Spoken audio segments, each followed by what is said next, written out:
Hello and welcome to the Guitar Collection.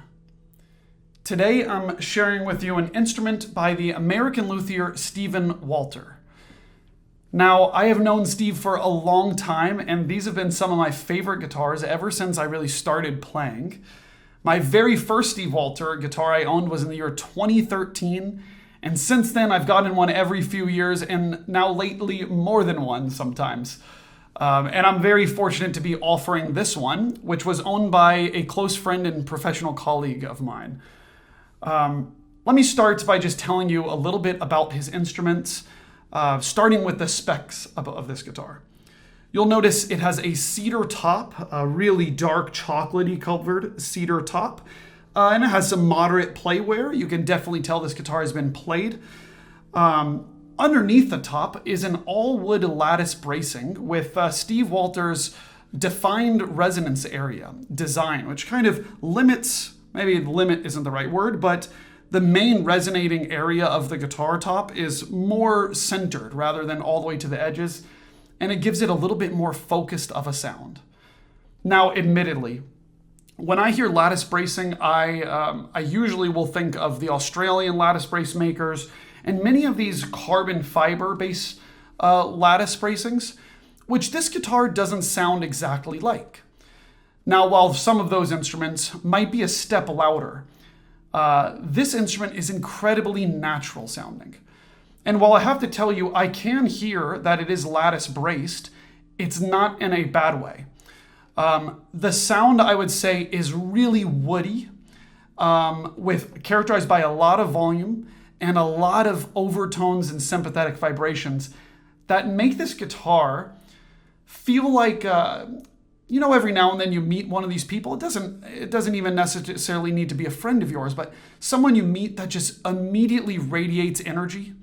And you're around them and you just feel happy because they're always smiling or they're always thinking of positive things. That's what it feels like to play this guitar. When you play a note on it, it just welcomes you in to play more. And as I've gotten to know Steve Walter over the years, this is one of the main principles he has when it comes to crafting the sound of his instruments. He always says that the best instruments are the ones that make you want to keep on playing and not put the guitar down. And that's how you feel on this guitar. Now, whether it's just the wealth of overtones that this thing brings,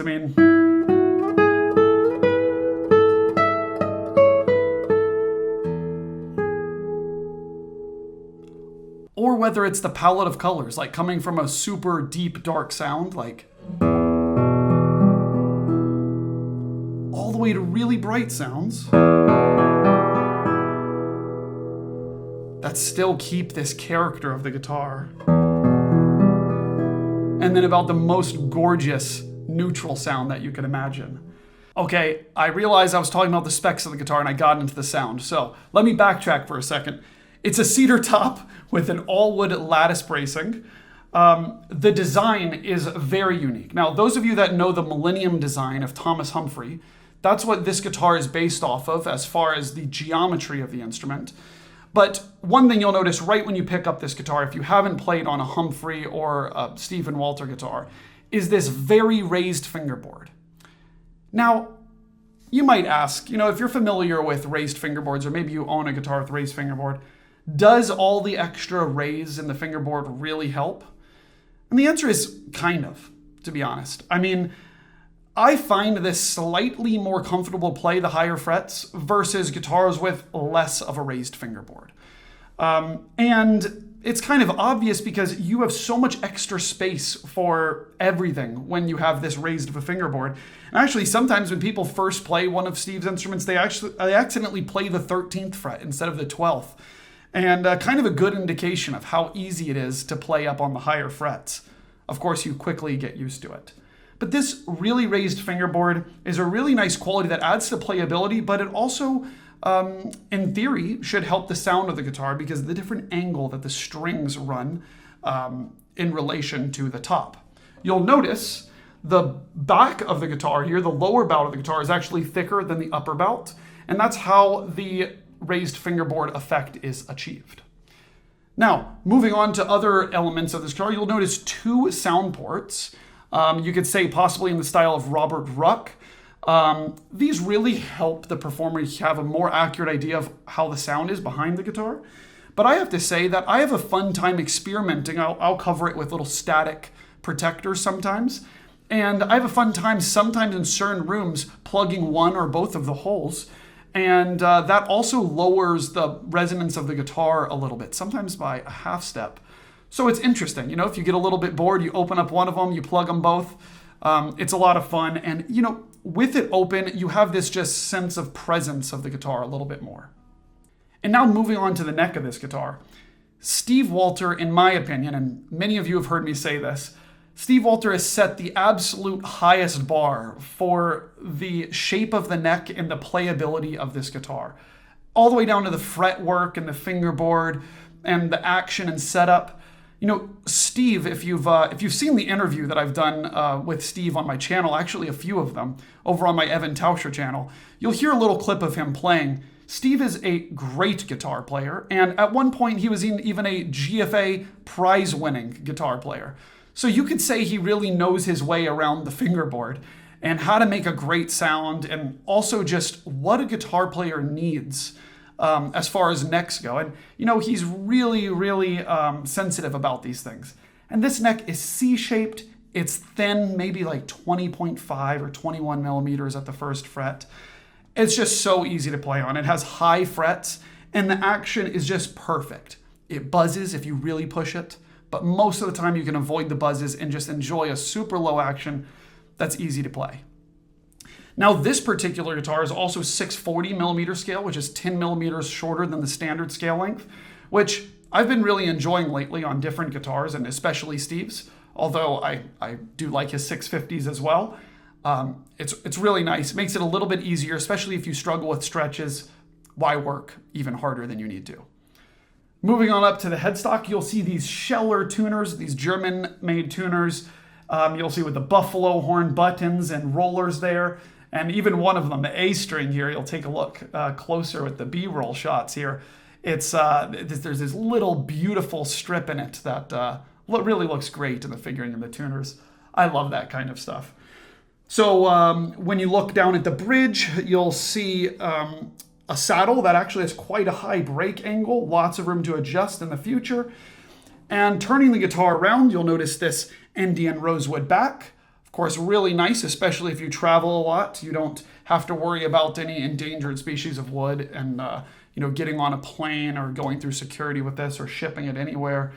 Indian rosewood is all good to go. So moving on to the sound of this guitar. Or I should say, moving back to the sound of this guitar. One thing that I noticed that is really special about this particular Stephen Walter, and I have to say, I've played a lot. I mean, dozens and dozens of Steve's guitars. This one has one of, if not the best first string of any of his guitars. And I'm telling you, it's miraculous. It's beautiful. I mean, listen to this.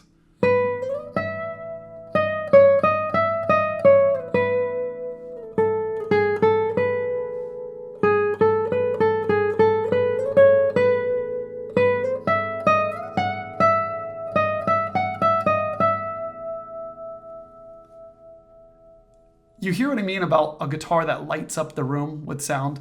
It is just making everything glow on the guitar. And this first string just pops. It's very, very responsive, but develops a lot. I mean, even if I mute the other strings.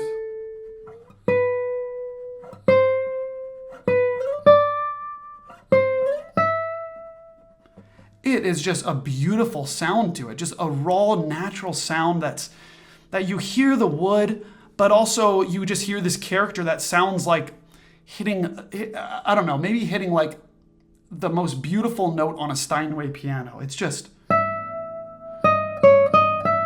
it's so beautiful. Just listen to that. I mean, and then when you hear it in the context of a chord.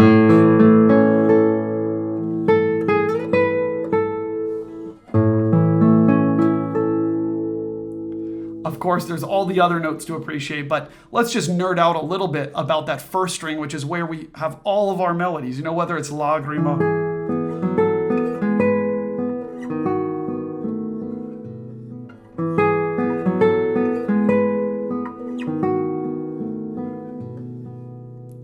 or or something like La Catedral, where you have a really sensitive melody on the first string.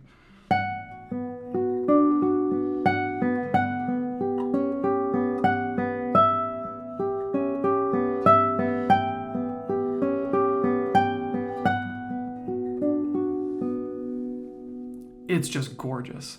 Now I have to say, even if the first string was all that was interesting about this guitar, it would already be enough to propel this one into stardom. But listen to everything else. I mean, let's move to the second string. Listen to this.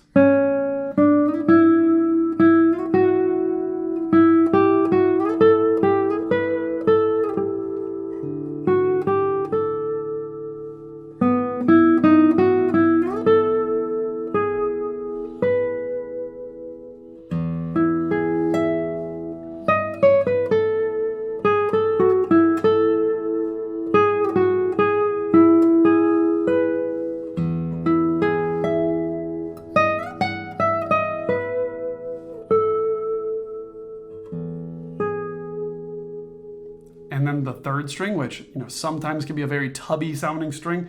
This one's bright and clear with so much sustain and character.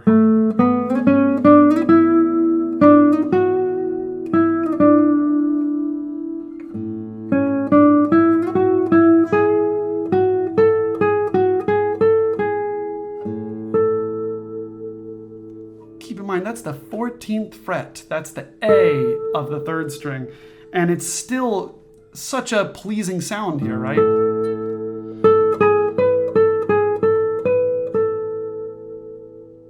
Let's listen to the fourth string a bit.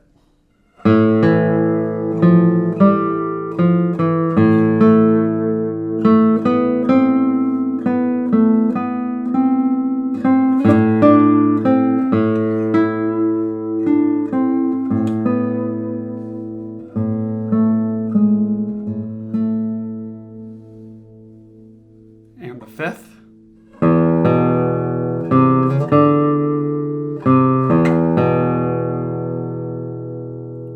Spanish flavor to that one. It just sounds like a great it sounds like a great Ramirez here on the fifth string.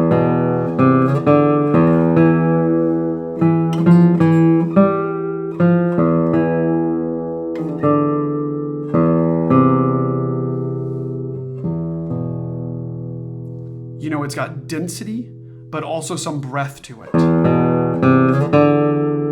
It imitates the voice, that's what it is.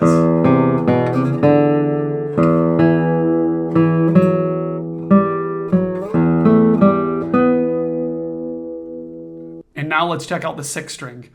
You've already heard it a bit, but let's check it out some more.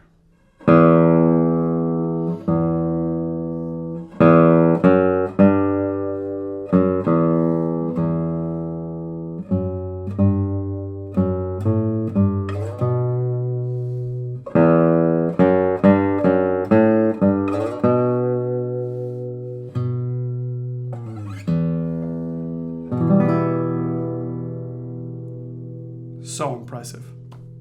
Well, before I play a few more musical examples on this guitar, first I have to say congrats to Steve for building an incredible instrument. I mean, whatever he's doing here from the year 2023, I know he's been continuing because I've played other instruments of his and even a spruce top guitar of his that's in the background that has an incredible first string. So bravo to Steve.